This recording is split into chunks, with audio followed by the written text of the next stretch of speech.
In today's video, I'm going to teach you how to set up custom domain in Netlify. We'll walk through connecting your site on Netlify to a custom domain you own using the built-in domain management tools. Start by opening Netlify and heading to your project's dashboard.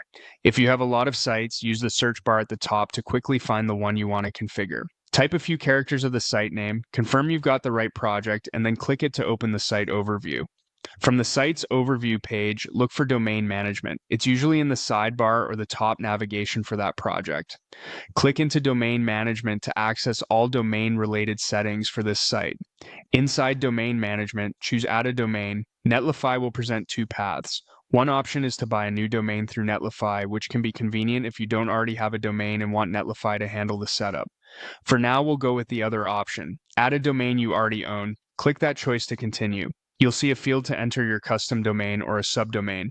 This is where you type the exact address you want your visitors to use. If you want the main domain, enter it without any protocol or paths like example.com. If you want a subdomain, such as blogexample.com or app.example.com, enter the full subdomain exactly as you want it to appear. Take a moment to double-check spelling and punctuation. A stray character will prevent verification.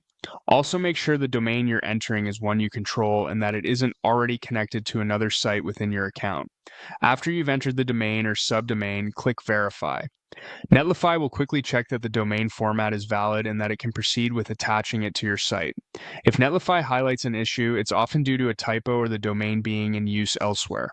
Correct the entry and try Verify again. Once verification succeeds, you're on the right track. You'll see confirmation in the domain management area that your domain has been recognized for this site. From there, you can continue inside Netlify's domain settings as needed for your setup and preferences. That's it for connecting a custom domain in Netlify. Open your project, go to Domain Management, add your domain, choose the option for a domain you already own, enter the exact domain or subdomain you want, and click Verify. Follow these steps carefully and you'll have a clean professional URL pointing to your Netlify site.